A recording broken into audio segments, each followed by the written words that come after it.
entah kenapa videonya tiba-tiba terpause ya. Kita lanjutkan.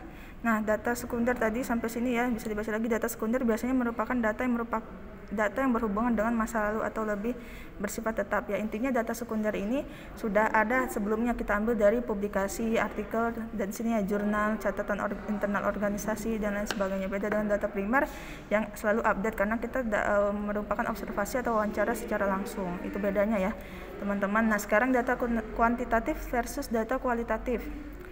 Bedanya apa? Nah, data kuantitatif itu adalah hasil pengamatan atau pengukuran sebuah variabel yang dapat diukur atau dihitung dengan pasti nih teman-teman. Ini kuantitatif. Nah, misalnya apa nih?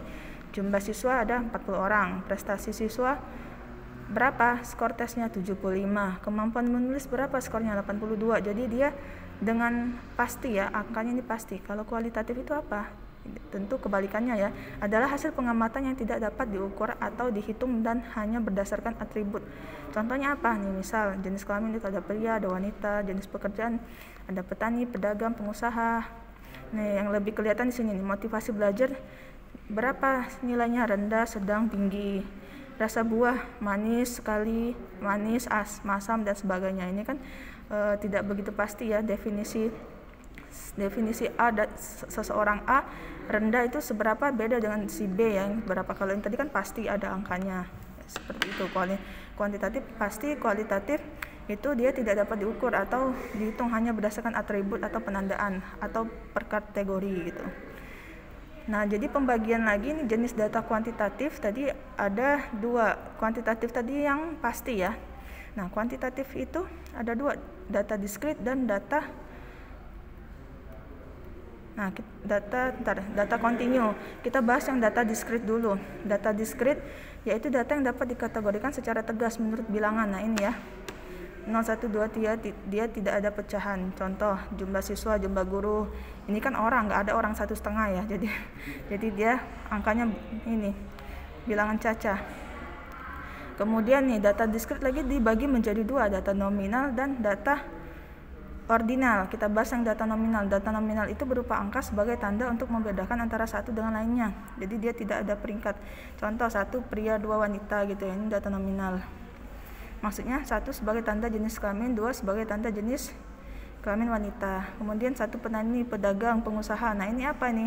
Ini berdasarkan pekerjaan ya. Nah, kemudian data ordinal, yaitu data yang berupa angka sebagai tanda untuk membedakan antara yang satu dengan lainnya. Ada peringkatnya nih, contoh 1, rendah, sedang, tinggi, buruk, sedang, baik, dan lain-lain. Ini data ordinal, jadi dia ada tingkatan, ada peringkatnya. Kalau yang nominal tadi dia tidak ada peringkat dia ya, sebagai tanda saja. Itu bedanya. Data nominal, data ordinal. Nah, kemudian kita masuk ke pembagian data kuantitatif yang kedua, ada data kontinu nih. Data kontinu itu apa? Data yang nilainya dapat berkelanjutan dan tidak dapat dikategorikan secara tegas nih. Contoh panjang jalan, nilai ulangan, suhu tubuh, skor tes. Data kontinu ini juga terbagi menjadi dua, teman-teman nih. Data interval, kemudian ada data rasio. Kita bahas data interval dulu. Data interval itu apa? Data yang bercirikan ada batas terkecil dan batas terbesar. Nah, ini interval. Ada batas kecil, batas terbesar. Contoh nih, skor 0 sampai 10. Ada batas kecil, batas besar. Kemudian untuk data rasio. Data rasio yaitu data yang diperoleh dari hasil membandingkan dengan alat ukur tertentu. Rasio perbandingan. Nah, ini data rasio. Contohnya nih ada tinggi badan, suhu tubuh, berat badan. Jadi kan tinggi badan, suhu tubuh, berat badan ini diperoleh dengan alat ukur ya. Jadi dia ada perbandingan. Gitu teman-teman. Nah, di sini yang video kedua ini tadi Ibu agak cepat ya, takut terjeda lagi tiba-tiba mati seperti video yang pertama.